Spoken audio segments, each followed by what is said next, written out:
Hello students, आज हम देखेंगे इंग्लिश के लेसन के तहत इंग्लिश की जो ग्रामर है उसकी समझ कैसे हो। और पहला ही स्टेप हमारा हम आमतौर पे मानते हैं द सेंटेंस। सभी बच्चों को द सेंटेंस मतलब सेंटेंस क्या होता है उसकी समझ होनी चाहिए। बड़ा आसान सा शब्द है इंग्लिश में।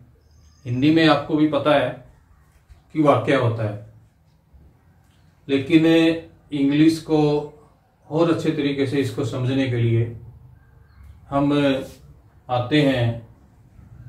सबसे पहले बच्चों, आपको पता है अल्फाबेट्स आप जानते हैं। अल्फाबेट्स में क्या होता है कि वावल साउंड, वावल और कंसोनेंट दो प्रकार के लेटर होते हैं जिसको हम लेटर कहते हैं, अक्षर। एक वावल साउंड निकालते हैं और एक कंसोनेंट की साउंड निकालते हैं।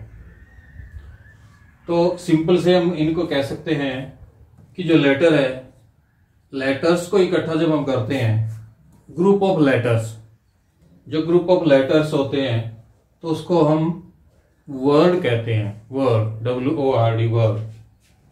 Group of letter is called word.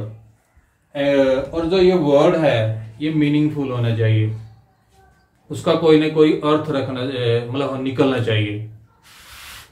तो यहां तक अगर आप इसको देखेंगे, ग्रुप ऑफ लेटर्स, सबसे छोटी इकाई लेटर्स, लेटर्स को मिला के वर्ड बनते हैं और इसके बाद वर्ड्स को मिला के हम कहते हैं group of words is called sentence. तो इसकी पूरी परिभाषा हम देखते हैं। We can say sentence is a group of words that make complete sense. एक सिंपल सी परिभाषा, कोई भी आपसे पूछे, आपने बताना है what is sentence, what do you mean by sentence. Sentence is a group of word which has complete sense. ये कह सकते हो आप, एक क्लियर कट डेफिनेशन है। Sentence is a group of word which has complete sense. तो ये परिभाषा आप अपनी कॉपी पे लिखेंगे। यहां पे हम कह सकते हैं सेंटेंस की definition, sentence is a group of words which has complete sense. तो आप इसको बिल्कुल अपनी जुबान पे रट लेंगे। What is sentence? Sentence is a group of word which has complete sense. लेकिन ग्रुप ऑफ वर्ड्स कैसे हो? ग्रुप ऑफ वर्ड्स तो जैसे एक ग्रुप मैंने शब्दों का दिखाया गया है। यहाँ पे ईस्ट है, सन है, राइजिज है, द है, इन है, द है। तो ये भी ग्रुप ऑफ वर्ड्स है, एक शब्दों का समूह है, लेकिन इसकी कंप्लीट सेंस नहीं आ रही है। इसको हम अरेंज करेंगे, आगे पीछे सही तरीके से लगाएंगे। तो सही तरीके से लगाने के बाद आप इसको पढ़ पा रहे हैं, the sun rises in the east. तो ये एक सिस्टमेटिक तरीके से लगाया गया है, ग्रामर के तरीके से लगाया गया है। तो ये एक पूरी सेंस रखता है, the sun rises in the east.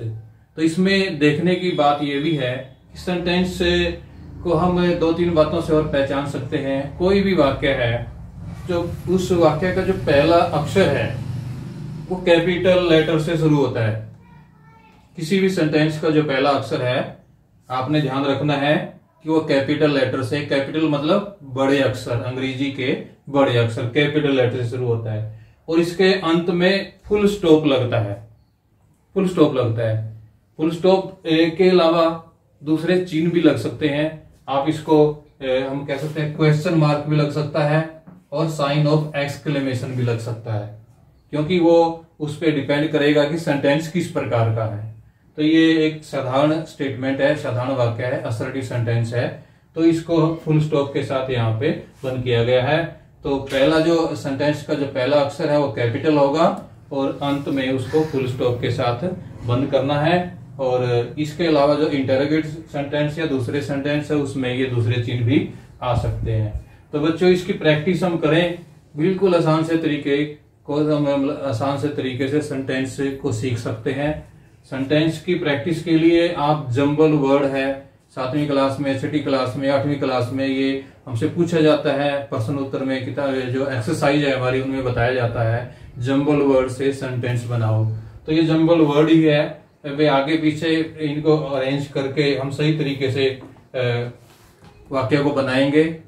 तो मैं आपको कुछ उदाहरण मतलब पांच वाक्य सेंटेंस लिख के देता हूं ताकि आप इनकी एक्सरसाइज करके और इनको अच्छी समझ पैदा कर सको।